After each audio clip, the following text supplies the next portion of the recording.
আসসালামু আলাইকুম এভরিওয়ান। আজ আপনাদের সাথে মাছের ডিম দিয়ে বেগুনের দারুণ একটা রেসিপি শেয়ার করতে চলে এলাম। ফুটন্ত গরম পানির মধ্যে মাছের ডিম দিয়ে বেগুনের এই রেসিপি যদি একবার বাড়িতে বানান, সবাই আঙ্গুল চেটে পুটে ভাত খাবে। অনেকেই মাছের ডিম খেতে পছন্দ করেন না, কারণ আষ্টে গন্ধ বের হয়। তবে এইভাবে বানালে কিন্তু মাছের ডিম থেকে একটুকু আষ্টে গন্ধ বেরোবে না, আর মাছের ডিম একদম সফট থাকবে। তাহলে চলুন এবার রেসিপিটা শুরু করা যাক। রেসিপি তৈরি করার জন্য এখানে আমি 200 গ্রাম মাছের ডিম নিয়েছি, আর মাছের ডিমগুলোকে পরিষ্কার করে ধুয়ে নিয়েছি। এরপর চুলায় একটা কড়াই বসিয়ে দিয়েছি আর দিয়ে দিয়েছি বেশ খানিকটা পানি। পানিটা যখন হালকা গরম হয়ে যাবে, এখানে আমি দিয়ে দিচ্ছি 1 চামচ পরিমাণ লবণ, আর হাফ চা চামচ পরিমাণ হচ্ছে হলুদ গুঁড়া। আর এখানে এক টুকরো পাতিলেবু নিয়েছি, আর পাতিলেবুর রসটা কিন্তু অবশ্যই এখানে দিতে হবে। আর এটা দিলে কিন্তু মাছের আষ্টে গন্ধটা একদমই থাকবে না। আর গ্যাসের ফ্লেমটা মিডিয়াম টু হাইতে দিয়ে আমি পানিটাকে খুব সুন্দর করে গরম করে নিব। এখন আমি ধুয়ে রাখা মাছের ডিমগুলোকে দিয়ে দিচ্ছি ফুটন্ত গরম পানির ভিতরে। এখন একটি হাতার সাহায্যে আমি এপিট ওপিট উল্টিয়ে দিচ্ছি। দেখুন ডিমটা কিন্তু খুব ভালো করে সিদ্ধ হতে চলেছে। আমি একটি ঢাকনা দিয়ে 5 মিনিট ঢেকে রেখেছি। দেখুন 5 মিনিট পরে কিন্তু ফিরে আসলাম, আর মাছের ডিমটা আমি খুব সুন্দর করে সিদ্ধ করে নিয়েছি। এখন আমি এই মাছের ডিমগুলোকে তুলে নিব। তাই এখানে আমি একটা স্ট্রেনারের সাহায্যে মাছের ডিমগুলোকে তুলে নিচ্ছি। খুব ভালো করে মাছের ডিমটা সিদ্ধ করে নিলে মাছের ডিমের যে আষ্টে গন্ধ সেটা কিন্তু চলে যায়। আর মাছের ডিমগুলো কিছুক্ষণ ঠান্ডা করে নিব। মাছের ডিম ঠান্ডা হতে থাক। আর এদিকে নিয়েছি আমি 2টা বেগুন, আর নিয়েছি মিডিয়াম সাইজের একটা আলু, আর নিয়েছি মিডিয়াম সাইজের 2টা পেঁয়াজ, একটা একটু বড় আর একটা একটু ছোট, আর ছোট্ট একটা টমেটো নিয়েছি। আর বেগুন যেহেতু এখানে আমার ছোট সাইজ, তাই আমি 2টা দিচ্ছি। আপনাদের যদি বেগুনের সাইজটা একটু বড় হয়, আপনারা একটা দিয়ে কিন্তু এই রেসিপিটা তৈরি করে ফেলতে পারবেন। দেখুন আমি বেগুনটাকে ছুরির সাহায্যে কেটে নিচ্ছি, আর আমি বেগুনগুলোকে কিন্তু একটু বড় বড় করে কেটে নিব। আর বেগুনে দেখেন একটু কিছু কালো কালো অংশ দেখা যাচ্ছে। আমি ছুরির সাহায্যে এই কালো অংশগুলোকে ফেলে দিচ্ছি, আর এইভাবে আমি বেগুনগুলোকে কেটে নিচ্ছি। দেখুন আমার একটি বেগুন কিন্তু কাটা হয়ে গেছে, আর যে কালো অংশটা বা পোকা আমি অংশটা কিন্তু ফেলে দিলাম। এইভাবে আমি সব বেগুনগুলোই কিন্তু কেটে নিব।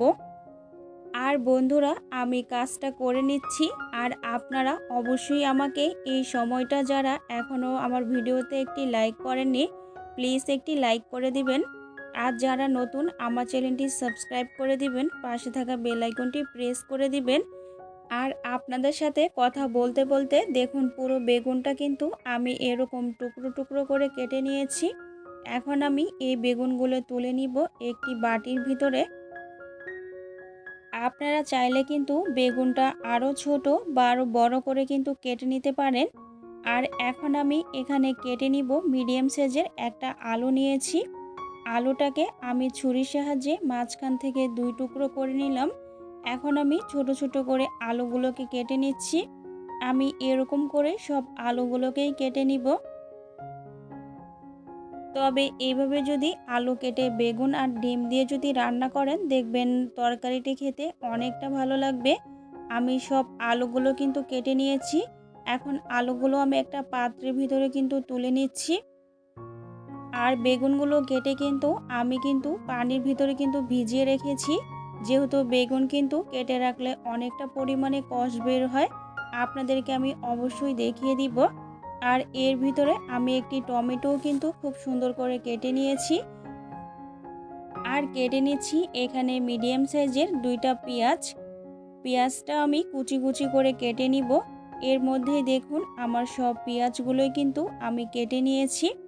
এখন আমি এই পেঁয়াজগুলো একটি বাটির ভিতরে তুলে নিচ্ছি।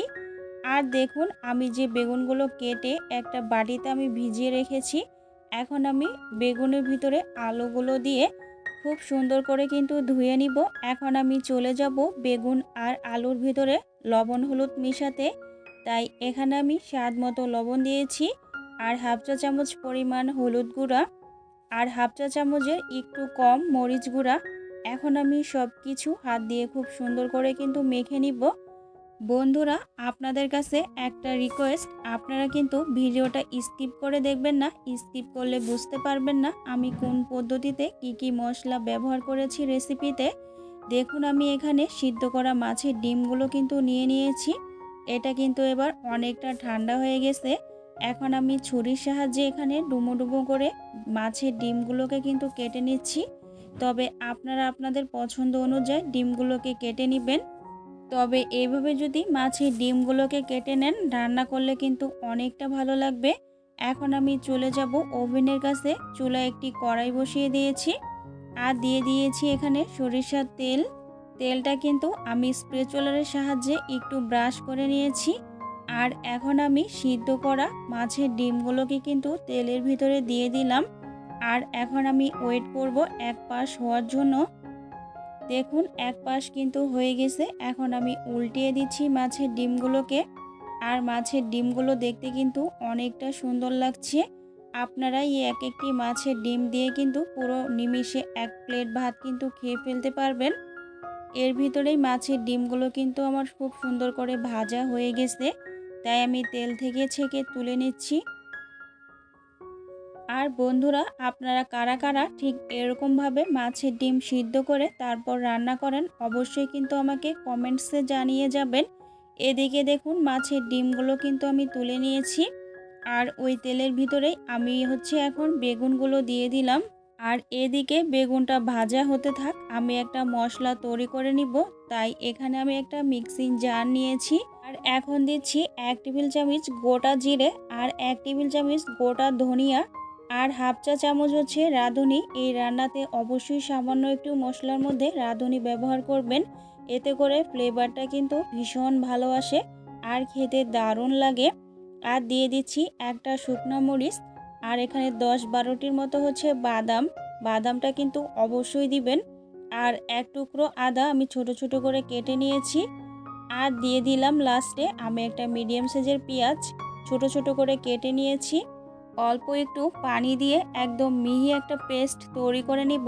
আর মশলাটাকে কিন্তু একদম মিহি পেস্ট করে তৈরি করে নিতে হবে। এখন আমার দেখুন মিহি পেস্ট তৈরি হয়ে গেছে। আপনারা চাইলে কিন্তু শিলনোড়াটাও বেটে নিতে পারেন। এখন আমি এটা একটা সাইডে রেখে দিব। দেখুন, আমি বেগুনের কাছে ফিরে আসলাম। আর বেগুনটা কিন্তু 70 বা 80% কিন্তু খুব সুন্দর মতো ভাজা হয়ে গেছে। তাই এটা আমি তেল থেকে ছেঁকে তুলে নিচ্ছি।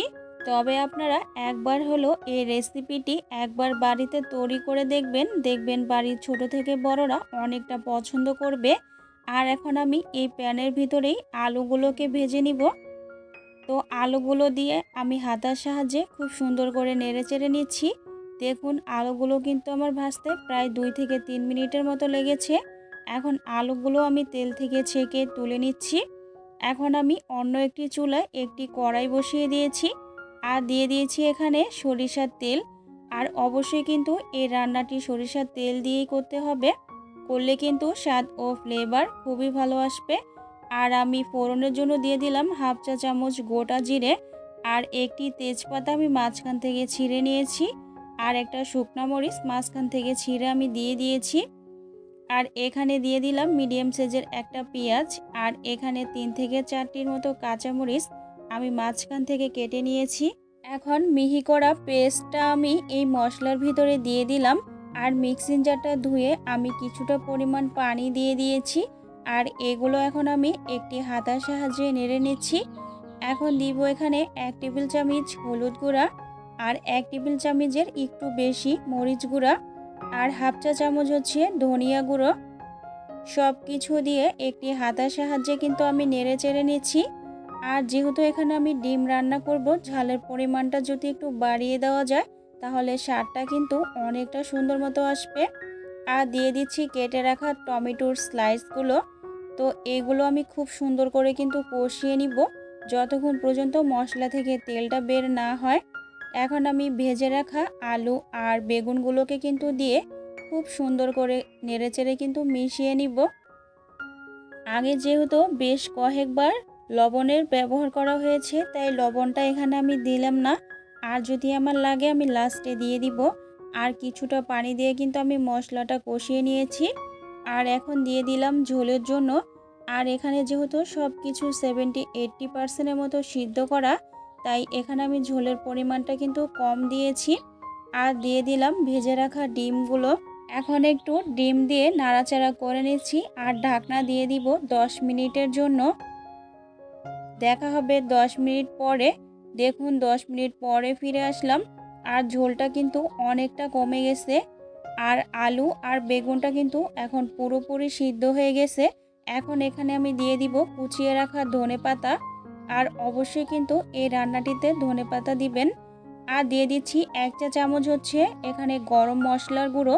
আমি এখানে সব কিছু দিয়েই এই মশলাটা তৈরি করেছি। আপনাদেরকে একটু কাছ থেকে দেখিয়ে দিচ্ছি কতটা সুন্দর হয়েছে। এবার গরম গরম ভাতের সাথে পরিবেশন করার জন্য কিন্তু একেবারে কমপ্লিট হয়ে গেছে। রুটি পরোটার সাথেও কিন্তু রেসিপিটা খেতে খুবই ভালো লাগে। আর বন্ধুরা, বেগুন দিয়ে মাছের ডিমের চচ্চড়ি এরকমভাবে আপনারা কারা কারা তৈরি করে খান অবশ্যই কমেন্টসে জানিয়ে যাবেন। যদি না খেয়ে থাকেন একবার বানিয়ে খেয়ে দেখতে পারেন, ভীষণ ভালো লাগে খেতে। আজকের রেসিপিটি আপনাদের কাছে কেমন লাগলো কমেন্টে জানাতে ভুলবেন না। আজকের মতো এখানেই বিদায় নিচ্ছি। দেখা হবে নেক্সট কোনো রেসিপিতে। সবাই ভালো থাকবেন, সুস্থ থাকবেন। আল্লাহ হাফিজ।